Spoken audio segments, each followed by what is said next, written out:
সমস্যা তো আপনারা দেখরা এই রাস্তা তো চলাচল আর আমরা দ্বিতীয় বিকল্প কোনো রাস্তাও নাই।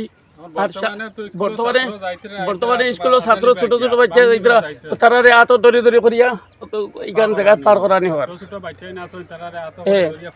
এই অবস্থায় আমরা বৃদ্ধ লোক ধরে একটা বাইক লই একজন মানুষ আইলেও তারে কিতা করা হওয়ার এইদিকে রিক্স লইয়া যায় কি টানিয়া নেন কি তাই নিয়ে আমরা লই কোনো দেখা করলাম না, তাই তো আমরা লই কোনো দেখা করলাম না, আমরা কোনো সৎসাহস দিলা না।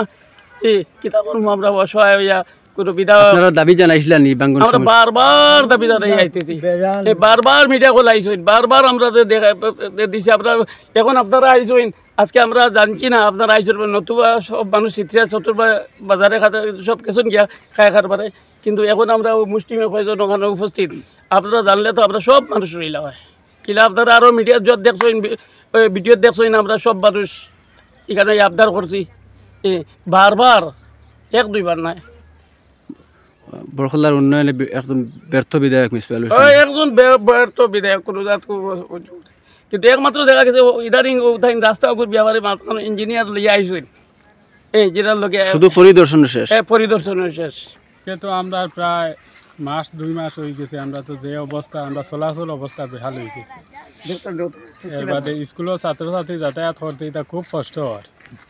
ছোট ছোট বাচ্চাই না স্কুলে যায়, এটাও যাইবার কোনো অবস্থা নাই। মা বাপে আনিয়া দৌড়িয়া পা করিয়া দেয়। এখন যে অবস্থা হয়েছে আমরা মসজিদ এখন সামনে আছে, মসজিদও লইয়া যাইব কি। এর বাদে আমরা কবরস্থান ফুরা নাই, তার দাদার আমলি বাপর আমলি সব লইয়া যায় আর কি। আমরা তো বারবারও আবদার করি আর, কিন্তু আমরা এই আবদারটা খামা লাগে সেও আমরা এইবারই চাইও না, সেও ফিরিয়াও দেখে না। আমরা বর্তমান মিসবাউল ইসলাম তানে তো বেজানও ভোট দিছি, আমার পুজোমনে 3বারও ভোট দিছি তানে বলে তাই তো দুশো খেয়াল করতে আমরা রায়পুরের একটা জমিন সব ভাঙ্গিয়া গেল, তাই খেয়াল করলে আমরা তো খাওয়াইয়া দিতে পারলাম না, এটা কোনো খবর নাই, তানে তো বেজান খোয়া হয়। আর আমরা তো আর দুঃখেও শুনে না।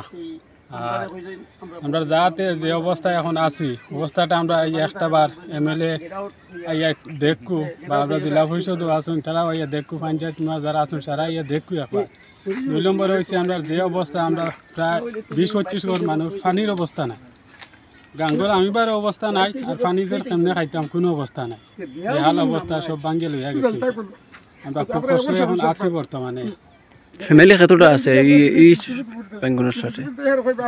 কতটা ফ্যামিলি আছে, কতটা ঘর আছে আপনার? ফ্যামিলি আছে প্রায় 50টা হয়ে যাবে।